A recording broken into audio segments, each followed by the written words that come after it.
मुल्क शाम में जिस जगह हजरत मूसा अलैहिस्सलाम का खैमा गाड़ा गया था, ठीक उसी जगह हजरत दाऊद अलैहिस्सलाम ने बैतुल मुक़द्दस मस्जिद ए अक्सा की बुनियाद रखी।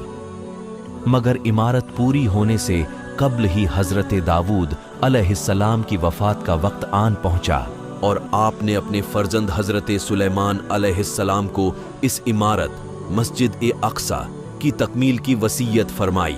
चुनांचे हजरत सुलेमान अलैहिस्सलाम ने जिन्हों की एक जमात को इस काम पर लगाया और इमारत मस्जिद ए अक्सा की तामीर होती रही, यहां तक कि आपकी वफात का वक्त भी करीब आ गया और इमारत मुकम्मल न हो सकी तो आपने यह दुआ मांगी कि इलाही मेरी मौत जिन्हों की जमात पर जाहिर न होने पाए, ताकि वह बराबर इमारत मस्जिद ए अक्सा की तकमील में मसरूफ़ अमल रहें और इन सभी को जो इल्म गैब का दावा है वह भी बातिल ठहर जाए। यह दुआ मांगकर आप मेहराब में दाखिल हो गए और अपनी आदत के मुताबिक अपनी लाठी टेक कर इबादत में खड़े हो गए और इसी हालत में आपकी वफात हो गई।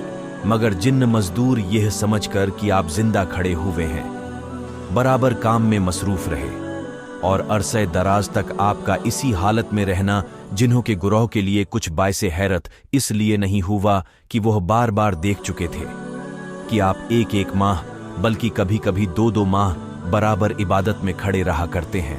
गरज 1 साल तक वफात के बाद आप अपनी लाठी के सहारे खड़े रहे, यहां तक कि बहुक्म इलाही दीमकों ने आपके असा को खा लिया और असा के गिर जाने से आपका जिस्म मुबारक जमीन पर आ गया।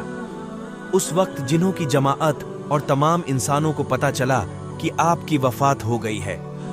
कुरान मजीद में अल्लाह ताला ने इस वाक़े को इन लफ्जों में बयान फरमाया है, तर्जमे कंजुल ईमान। फिर जब हमने उस पर मौत का हुक्म भेजा जिन्हों को उसकी मौत न बताई, मगर जमीन की दीमक ने कि उसका असा खाती थी। फिर जब सुलेमान जमीन पर आया जिन्हों की हकीकत खुल गई। अगर गैब जानते होते तो इस ख्वारी के अजाब में न होते। हजरत सुलेमान अलैहिस्सलाम को अल्लाह तबारक व ताला ने जिन्हों इंसानों, पशु जानवरों और परिंदों सब पे हुकूमत करने की नेमत से नवाजा था, एक चींटी हो या हाथी या समंदर की मछली, आपकी सब पर हुकूमत थी। आप सबसे उन्हीं की भाषा में बात कर लिया करते थे।